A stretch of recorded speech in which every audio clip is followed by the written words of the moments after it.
Hello friends, माझं नाव देवश्री आणि आज मी तुम्हाला एक्सपिरियन्स शेअर करणार आहे इस्रो मॅजिकाच्या कॅम्पमध्ये। मी आज माझा सेकंड डे आहे आणि मी आता इथे खूप सारं म्हणजे खूप काही शिकले।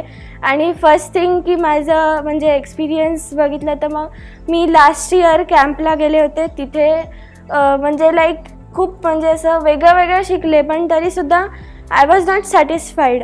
आणि इथे मला इतकं सगळं मिळालं, म्हणजे फ्रेंड्स मिळाले, तो असा एक पॉझिटिव्ह वाईब्स मिळाला। आता आम्ही जिथे आहोत तिथे सुद्धा आम्हाला खूप सारे पॉझिटिव्ह थिंग्स मिळाल्या, टीचिंग्स मिळाल्या। तर जसं आम्हाला सुरुवातीला डे 1 पासून खूप सारे वेगवेगळे सेशन्स झाले। त्याच्यामध्ये मोस्ट अट्रॅक्टिव्ह सेशन होतं तर माझ्यासाठी स्पेस संसद। तर त्यामध्ये मला खूप काही शिकायला मिळालं, म्हणजे रिअल वोटिंगचं प्रोसेस काय असते हे पण कळाले इन प्रॅक्टिकल वे। आणि ते कळून घेता आम्हाला स्पेसची माहिती पण सांगायची होती।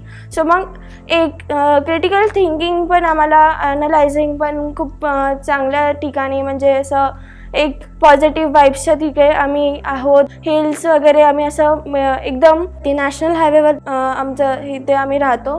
सो मग इथे जे खूप वेगवेगळ्या ठिकाणी आम्ही जातो आणि अजून आम्हाला खूप काही शिकायला मिळालं। जसं की आता जहांगीर सरांचं लेक्चर होतं, त्या सेशनमध्ये त्यांनी एक एक्सप्लेन केलं की ते कसे रिअल लाईफ रँचो होते आणि त्यांना हे स्टेटमेंट आमिर खानकडून मिळालेलं आहे सरांकडून।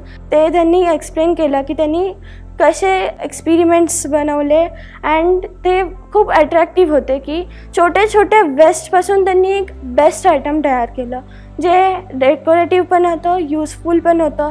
आणि जर आपण आर्ट हे आपल्या लाईफमध्ये आणली तर आपल्याला लाईफ खूप ब्युटिफुल वाटते।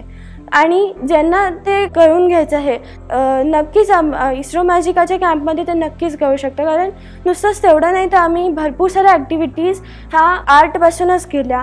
म्हणजे जसं की स्पेस संसदमध्ये सुद्धा आता प्लॅनेट्स वेगवेगळे आमचे ग्रुप्स बनले होते, टीम्स बनल्या होत्या।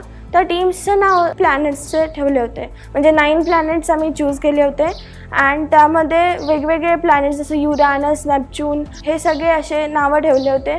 अँड त्या प्रत्येक टीमचा 2 लीडर होते, एक फर्स्ट लीडर आणि सेकंड लीडर। फर्स्ट लीडरला काम होतं की त्यांनी स्पेस लॉज एक्सप्लेन करायचे आणि सेकंड लीडरला हे काम होतं की त्याच्यात काय चुका आहेत, त्याच्यात काय मिस्टेक्स आहेत और त्यांच्या अपोज करायचं होतं। सो मग ते करताना खूप मजा आली अँड जेव्हा ते अपोजिशन्स कळले तेव्हा क्लिक होत गेलं की ह्यात काय मिस्टेक आहेत। म्हणजे जोपर्यंत आपल्याला मिस्टेक कळत नाही तोपर्यंत आपला मॉडेल बेस्ट सिलेक्ट होत नाही, हे आम्हाला इथून कळलं। आणि स्पेस संसद असंच आहे असं नाही, म्हणजे एवढंच नाही तर आम्ही खूप काही शिकलो। जसं की मी म्हणलं लास्ट इयर तर माझा एक्सपिरियन्स मला literally I was crying and camp, but इथे मला जी फिलिंग आली, खूप साऱ्या फ्रेंड्स मिळाल्या, खूप सारे चांगले टीचर्स मिळाले।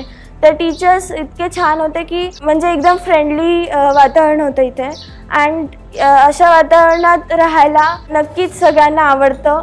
म्हणून मग मी म्हणजे तुम्हाला एक रिक्वेस्ट करते की तुम्ही इस्रो मॅजिकाच्या कॅम्पला नक्की जॉईन व्हा।